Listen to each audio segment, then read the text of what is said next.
September 17th, 1796, George Washington writes a letter addressed to the American people, warning them against the dangers of popular factionalism.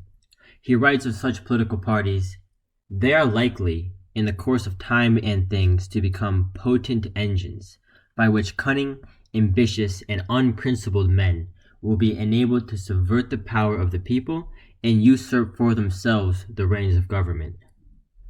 January 6, 2021. At a rally in Washington, D.C., Donald Trump incites his supporters to storm the Capitol building in protest of election results. The resulting chaos would result in 5 deaths.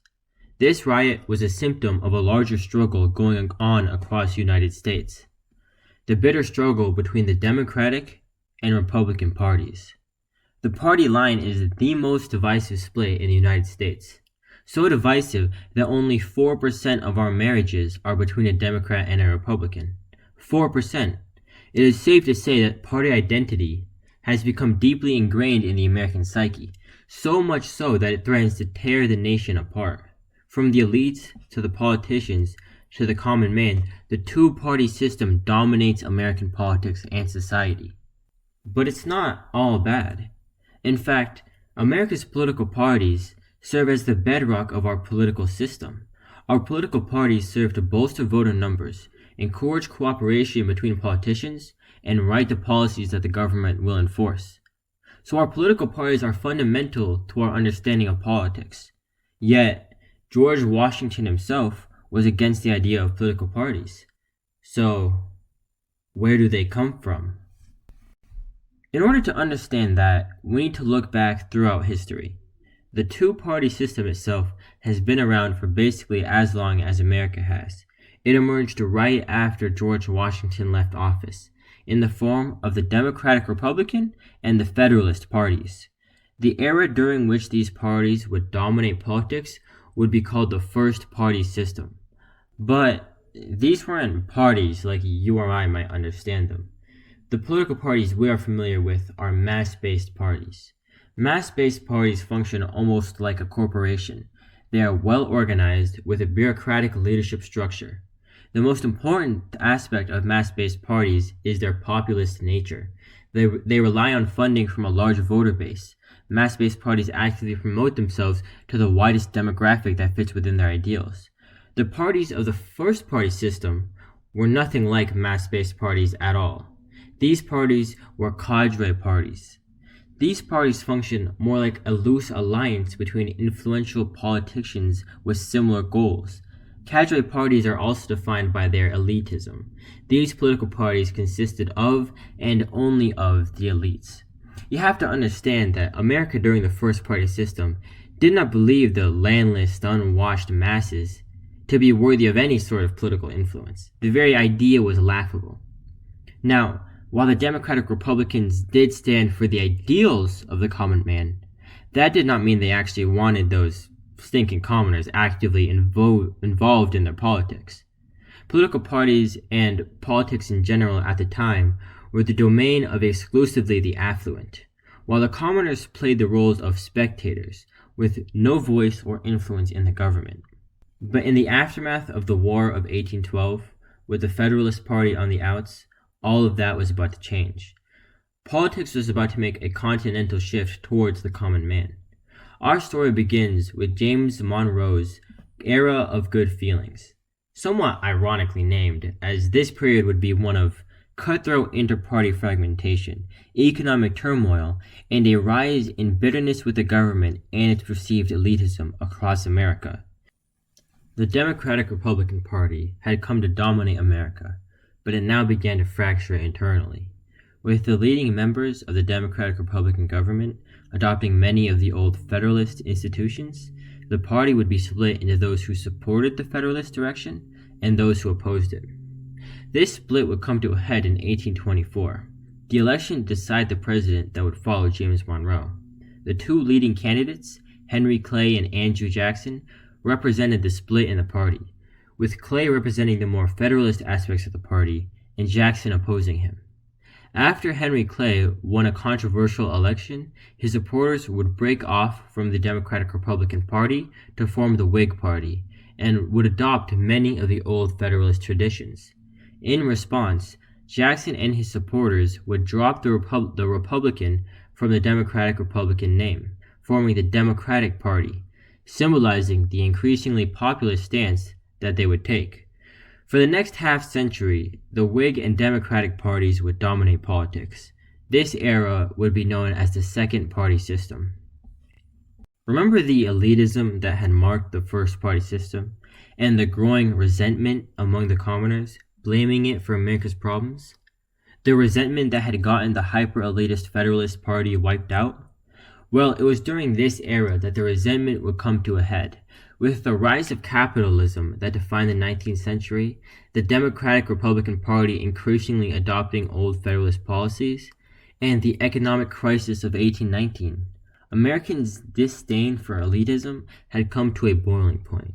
The growing tide of anti-elitist sentiment, coupled with the creation of the working class due to the Industrial Revolution, led to a general popularization of political influence.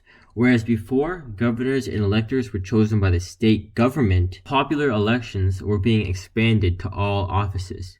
It also led to many states pulling back and then eliminating completely property requirements for voting for white men. So, right as the old parties of America dissolve, you've got poor white men fed up with the elitism of the first party system who had just become politically empowered. And who else to step up and capitalize on this but Andrew Jackson, a war hero who had already captured the hearts and minds of the commoners, kicking butt up and down the East Coast. In the following election in 1828, in a bid to take the presidency from Henry Clay, Andrew Jackson would do the unthinkable. He would commit the great taboo. He and his Democratic Party would bring the unwashed masses into politics. Andrew Jackson would be elected President of the United States, with a voter base pulled from the new commoner voters. Jackson's populist stance on politics would become known as Jacksonian democracy. Over the course of his presidency, Jacksonian democracy would solidify in its ideals. The Jacksonians propounded a social vision in which any white man, regardless of wealth or status, would have the chance to secure his economic independence, and would be free to live as he saw fit, under a system of laws and representative government utterly cleansed of privilege. Jacksonian democracy had introduced mass-based politics into the political system, and there was no going back. Now the prime demographic that decided the president was not the elite and wealthy, it was those commoners. No longer could parties get away with a cadre-based system. Only parties that could appeal to the masses could survive in this new age. Parties would need to court the people and run campaigns to get the masses on their side. In order to achieve this, parties in the second party system became complex organisms, necessitating a leadership structure and an appealing ideology. The parties during the second party system would become mass-based. And that's great and all, but so what? I mean, for one, it seems as if the common people started exercising their right to vote as soon as they could. So what did Jacksonian democracy really do? Well, that's the big question. Just because people can vote, will they? And the answer seems to be no. Take a look at this Oxford University study that aimed to answer this question by comparing their survey responses of vote choice questions that provided party labels and those that did not. They found that less educated survey respondents are substantially less likely to express a vote preference when party labels are not available to them. They end their study with this: citizens still rely on party labels a great deal when making decisions on whether and for whom to vote, especially when they lack other information. This cue helps voters not only to participate, but also to participate intelligently in our political system. For the common man, mass-based political parties are the mechanism through which they exert political influence. It is likely that without the current party system and the way it functions, the common people would lose their political voice. And what Jacksonian democracy did was set the model for political parties to actively court the popular vote, not only for the rest of American history, but for the rest of world history, Without this model, set up in this way, it is hard to say how America's political system would have turned out. The biggest thing we can learn from history is how volatile it really is. Human history is a countless number of domino effects, such that even one person, one event, one moment could fundamentally alter it. So we should not take the political privileges the masses have today for granted.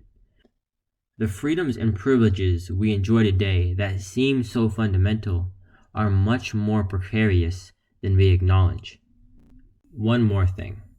It is extremely important to note that the expansion of political voice to the common man under Jacksonian democracy meant white men exclusively. As state legislatures increasingly empowered white men, they cut down on the rights of women and free blacks at the same time, almost as if equality between sexes and races would be a threat to the equality between white men. For Native Americans, Jacksonian democracy meant an unrelenting and often unconstitutional crusade to purge their people from their land and push them as far west as possible.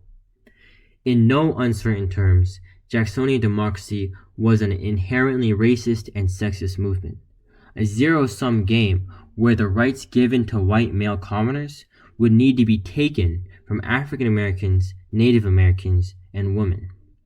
It is no surprise whatsoever, then, that Jackson's Democrats would become the party of the South and racism, tearing the country apart in order to protect slavery. As much as Jacksonian democracy did bring politics to the masses, it also set America back years, maybe even decades, when it came to equality between race and gender. There is no right way to feel about Jacksonian democracy, and that's the hardest part about learning history. People and movements are not easily digestible characters that we can write off as bad or good. Instead, you have to do the work to sift through and find for yourself what aspects of a movement should be celebrated and which should be condemned.